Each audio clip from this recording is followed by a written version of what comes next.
பசி எதாவது மாறுதா சார்? திடீர்னு அதிகமாக பசிக்குது, திடீர்னு கம்மியாக பசிக்குது. இப்போ இது சம்மந்தமாக எதாக இருந்தால் நம்ம அதுக்கு ரிலேட்டடான இன்ஜெக்ஷன்ஸோ மெடிசன்ஸோ கொண்டு போகிறதுக்கு ஈஸியாக இருக்கும். அடுத்து இப்போ நரம்பு சம்மந்தமான நரம்பு மண்டலங்கள் சம்மந்தமானது. அடுத்தது ஹெட்ஏக், தலைவலி. டிசினஸ் ஆர் வெட்டிகோ, தலை சுத்தல். கை கால் சோர்வு இல்லை மதமதப்பு. பேச்சிலையோ பார்வையிலையோ கேட்கறதுலையோ, இயரிங் கூட சேர்த்துக்கலாம், கேட்கறதுலையோ ஏதாவது பிரச்சனைகள் இருக்கான்றது. மஸ்குலோஸ்கெலட்டல் சிஸ்டம், கை கால் சம்மந்தமானது.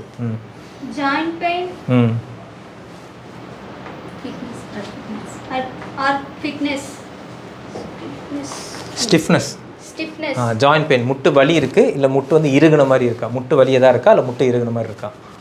மசில் வீக்னஸ், தசைகள் ஏதாவது சோர்வாக இருக்கா.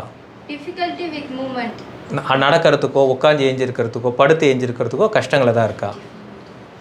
ஸ்வெல்லிங் ஆர் டிஃபார்மிட்டி, ஏதாவது ஒரு இடத்துல வீக்கமோ இல்லை வளைவோ, ஏதாவது ஒரு இடத்துல முட்டு ஏதாவது ஒரு முட்டில் வந்து உங்களுக்கு வீக்கம் இல்லை அந்த முட்டை ஏதாவது பாதிப்பு எதாவது ஏற்படுத்தியிருக்கா. சில பேருக்கு அந்த ரொமேட்டாய்டு ஆர்த்ரைட்டிஸ் கால் வளைஞ்சிருக்கும், கை வளைஞ்சிருக்கும், அந்த மாதிரிலாம் இருக்கும். Skin sir, skin rashes or illness, itching or dryness, changes in moles or skins colour.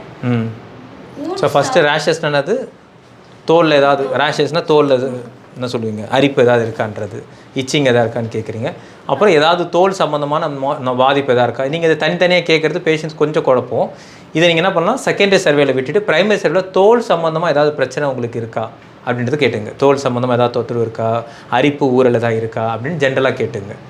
ஏன்னா இதெல்லாம் சில இது நம்ம பேஷண்ட்ஸ் வந்து புரியாது. இதெல்லாம் நம்ம இந்த ரேஷ் ஸ்கோரிங் மாதிரி தான், அது புரியாது. நம்ம நேரில் பார்க்கும்போது பார்த்துக்கலாம். அது அடுத்து ரிசல்ட் இன்வெஸ்டிகேஷன் சார்.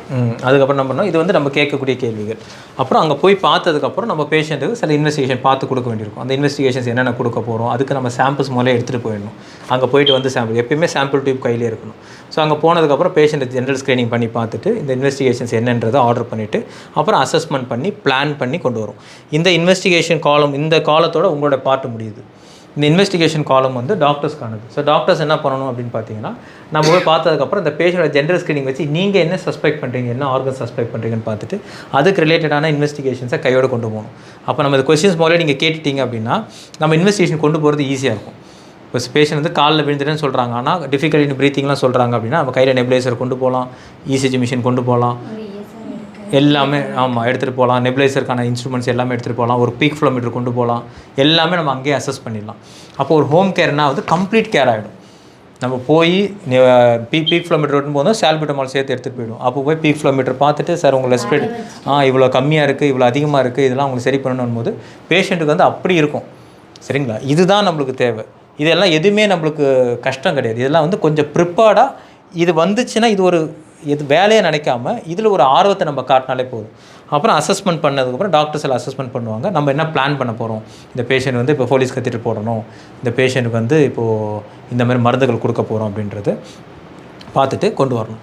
இதில் வந்து இன்னொரு முக்கியமான பாயிண்ட், டாக்டர்ஸ்க்கான பாயிண்ட் என்னென்னா, பாஸ்ட் மெடிக்கல் ஹிஸ்ட்ரியை நம்ம தெளிவாக கேட்கும் போது இந்தந்த பாஸ்ட் ஹிஸ்ட்ரி எல்லாமே நம்ம கேட்கணும்.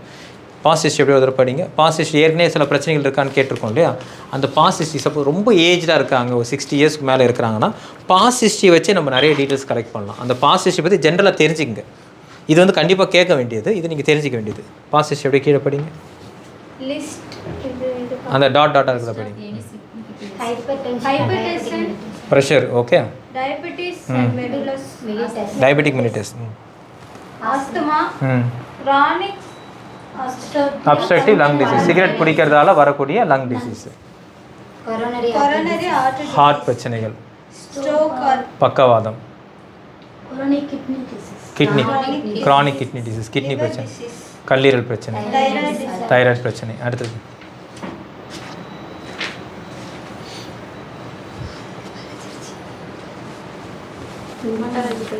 ரொமட்டாலஜிக்கல் டிசீஸ், உங்களுக்கு ஏதாவது முடக்குவாதம் சம்மந்தமான நோய்கள், அப்புறம் நரம்பு சம்மந்தமான நோய்கள், உதாரணத்துக்கு வெட்டு, பார்க்கின்சோனிசம், இந்த மாதிரி நோய்கள், மன ரீதி சம்மந்தமான நோய்கள், அப்புறம் சோஷியல் ஹிஸ்ட்ரி, வேலை சம்மந்தமாக ஏதாவது நோய்கள் வருதான்றதை பார்த்துக்கலாம். இதில் ஜென்ரலாக நீங்கள் தெரிஞ்சு வச்சுங்க இவ்வளோ ஹிஸ்ட்ரி இருக்குன்னு. ஆக்குபேஷன், அவங்க எந்த மாதிரி இடத்துல வேலை பார்த்தாங்க, ஸ்மோக்கிங் எப்படி இருக்காங்க, ஆல்கஹால் எடுக்கிறாங்களா, வேறு ஏதாவது கஞ்சா போடுறாங்களா, சாப்பாடு எப்படி எடுக்கிறாங்க, வீட்டு சூழல் எப்படி இருக்குது, ஃபேமிலி ஹிஸ்ட்ரி, அவங்க ஃபேமிலியில் இதேமாரி ஏதாவது நோய்கள் ஏதாவது இருக்கா அப்படின்றது. போஸ்ட் ஹிஸ்ட்ரி, ரீசெண்டாக ஏதாவது அட்மிட் ஆகிருக்காங்களா. ஸ்பெசிஃபிக் டிசீஸாக நீங்கள் கேட்கணும். நோய் பற்றி தனியாக கேட்கணும் அப்படின்னா உங்களுக்கு அட்டாக் வந்திருக்கா, ஸ்ட்ரோக் வந்திருக்கா, ரத்தம் உறைஞ்சிருக்கா, ஃப்ராக்சர் ஆயிருக்கா, வயிறு சம்மந்தமான பிரச்சனை இருக்கா, யூரின் ட்ராக் இருக்கான்றதுலாம் ஸ்பெசிஃபிக் டிசீஸ். இது வந்து ஜென்ரலாக எழுதி வச்சிருக்கு. இது ரொம்ப முக்கியம் இல்லை, ஜென்ரலாக நீங்கள் தெரிஞ்சுக்க வேண்டியது. இவ்வளோ விஷயங்கள் நம்ம கேட்டு தெரிஞ்சுக்க வாய்ப்பு இருக்குது. அவங்க வீட்டு சூழல் எப்படி இருக்குன்னு தெரிஞ்சுக்கிட்டா அவங்களுக்கு அடுத்த சப்போர்ட் கொடுக்க எப்படி இருக்குன்றது நம்ம தெரிஞ்சுக்கலாம். ஸோ இந்த டீட்டெயில்ஸ் எல்லாம் ப்ரைமரி சர்வேயில் நீங்கள் கேட்குறது முக்கியம். அங்கே போனதுக்கப்புறம் சர்வே எடுக்கிறது வேறு. ஆனால் ப்ரைமரி சர்வேல நம்ம கரெக்டாக கொண்டு வந்துட்டோம் அப்படின்னா நம்ம யாரை பார்க்க போகிறோம் அப்படின்றது நம்மளுக்கு தெரிஞ்சிடும். இது ரொம்ப முக்கியம். வந்து நம்ம யாரை ஒரு நபரோட பேர் மூஞ்சி எதுவுமே நம்மளுக்கு தெரியாது. ஆனால் இந்த ஹிஸ்ட்ரிலாம் நீங்கள் சொல்லும் போது நம்ம யாரை பார்க்க போகிறோன்றது உங்களுக்கு தெரியும். இப்போ ஒரு பேஷண்ட் வந்து ஹிஸ்ட்ரி ஆஃப் ஃபால், நம்ம பழைய ஹிஸ்ட்ரி தான் ஹிஸ்ட்ரி ஆஃப் ஃபால். ஆனால் patient known diabetic, patient known hypertensive, pedal oedema இருக்குது, டிஃபிகல்ட்டி இன் ப்ரீத்திங் இருக்குது. அவங்க வந்து சார் எங்கள் பாட்டி கீழே வந்துட்டாங்க, வந்து பார்க்க முடியுமா, இவ்வளோ தான் அவங்க சொல்லுவாங்க. இப்போ நம்ம என்ன சொல்கிறோம், பாட்டி கீழே வந்துட்டார்கள். ஓகே, அப்போ சிஸ்டர் 2 மணிக்கு போய் பாட்டிக்கு ஒரு ஏன்ட்டு வந்து சொன்னீங்க சார் பாட்டி கீழே வந்துட்டா, அப்போ ஒரு ட்ரமடால் போட்டு விடுங்க சிஸ்டர் பார்த்துங்கன்றோம். அப்போ இந்த ஹிஸ்ட்ரி வரும்போது பாட்டிக்கு பீடல் எடிமா இருக்குது, பாட்டிக்கு ஷார்ட்னஸ் ஆஃப் ப்ரீத் இருக்குது, பாட்டி ஏற்கனவே வந்து கரோனரி பைபாஸ் பண்ணியிருக்காங்க, பாட்டிக்கு வந்து இப்போது நடந்தாலே மூச்சு வாங்குற மாதிரி இருக்குது அப்படின்றாங்கன்னா அப்போ பாட்டிக்கு இன்ஜெக்ஷன் தவிர என்னென்ன ரெடி ஆகும், இசிஜி ரெடி ஆகும், பீஃப்ளோமிட் ரெடி ஆகும், லாசிக்ஸ் ரெடி ஆகும், ட்ரமடால் ரெடி ஆகும், நெப்ளைசர் ரெடி ஆகும். இதெல்லாம் ரெடி ஆகிட்டு நம்ம கொண்டு போகணும். எது தேவையோ யூஸ் பண்ணுவோம், தேவையில்லாத நம்ம மிச்சத்தை கொண்டு வந்துடும். முடிஞ்சு போச்சு. டாக்டர்ஸும் ப்ரிப்பேர்டாக வரதுக்கான சான்ஸ் இருக்குது. இது ஈஸியாக கஷ்டமா? அவ்வளோதான். இது ரொம்ப ரொம்ப ஈஸி. என்னென்னா நம்ம முன்கூட்டியே அதை நம்ம ஃபாலோ பண்ணணும். இது எல்லாமே ஒன்று தான். நம்ம பேஷண்ட் வந்து சார் பேஷண்ட் சண்டை போடுறாங்க சார் இப்படின்னு சொல்கிறாங்கன்னா அவங்க சண்டை போடுறதான வாய்ப்பை நம்ம கொடுத்துட்றோம். சார் பிளட் எடுத்து 2 தடவை குத்துனா கத்துறாங்க சார். ஆமாம் குத்துவா, கத்த தான் செய்வாங்க. நீங்கள் என்ன சொல்ல சார் நான் 4 தடவை குத்துவேன் கிடைக்காம உண்டுதுன்னா ஐயோ அந்த பொண்ணு 2 தடவை எடுத்துருச்சுப்பா 4 தடவை சொல்லிச்சுப்பா, நல்ல பேரா இல்லையா? சார் உங்கள் கை இப்படி இருக்குது 4 தடவை ட்ரை பண்ணால் தான் கிடைக்கும் அப்படின்ட்டு குத்த போகிறீங்க அப்படின்னு ப்ரிப்பேர் ஆகிப்பா. அப்போ 4 தடவை குத்த போதுன்னு 2வது தடவை கிடச்சிச்சாமா ரொம்ப நல்லதுமா. நீங்கள் வந்து சார் ஒரே டைமில் எடுத்துலாம் பூச்சின்னா 2வது குத்துமா என்னம்மா அப்படின்னு திட்டுவாங்க உங்களுக்கு. அப்போ ப்ரிப்பரேஷன் இதான் மெயின். நீங்கள் எல்லா மிஸ்டேக்ஸ் இப்போ கன்சென்ட்லாம் எதுக்கு முதல்ல எழுதி வாங்குகிறோம், கன்சென்ட் எழுதுனா எதுக்கு எழுதுகிறோன்னா அப்போ முன்னாடி சார் பேஷண்ட் திடீர்னு எழுதுனா சார் முதல்ல சொன்னோம் இல்லையா ரொம்ப மோசமாக தான் இருக்கிறான் என்கிட்ட சொல்லவே இல்லையே, அப்போ எழுதியிருக்கோம் வாங்கிக்கோங்க. அடுத்து வீடியோ கன்சென்ட் முதல் கொண்டு இருக்குது எல்லாமே. ஸோ இதெல்லாம் வந்து ப்ரிப்பரேட் பண்ணுறது, மைண்டை வந்து ரெடி பண்ணுறது. இந்த டோட்டல் ஹாஸ்பிட்டல் மட்டும் இல்லை, நீங்கள் உங்கள் வீட்லேயோ வெளியோ எங்கே நீங்கள் வந்து பெரிய ஆளாகணும் பிரச்சனை இல்லாமல் போகணும் அப்படின்னா நீங்கள் வந்து ப்ரிப்பேர்டாக இருக்கணும். ப்ரிப்பேர்டாக இருந்தீங்கன்னா சூப்பர். நீங்கள் உங்கள் மாமியார் வீட்டில் போய் தோசை சுட போகிறீங்கன்னா நான் தோசையே சுட்டதில்லை இதான் முதல்ல சுட போகிறேன் பார்த்து அட்ஜஸ்ட் பண்ணி சாப்பிடுங்கன்னு சொல்லி ஒரு சுமாரான தோசை தவிர பரவாயில்லம்மா தெரியலன்னு சொன்னியம்மா ஓரளவு சுமாராக செஞ்சுருக்கம்மான்னு நீங்கள் போய் தோசை ஓகே என்ன இது தீஞ்ச தோசை கேட்பாங்களா இல்லையா? அப்போது முதலே நம்ம வந்து அதை ஆன்டிசிபேட் பண்ணி சொல்கிறது. இதுக்கு பேர் வந்து ப்ரோ ஆக்டிவ். இந்த வார்த்தையை நீங்கள் வாழ்க்கையில் கற்றுக்குங்க. Bro active. நீங்கள் எல்லாம் பண்ணுறது வந்து ரியாக்டிவ். ரியாக்டிவ்னா என்னது?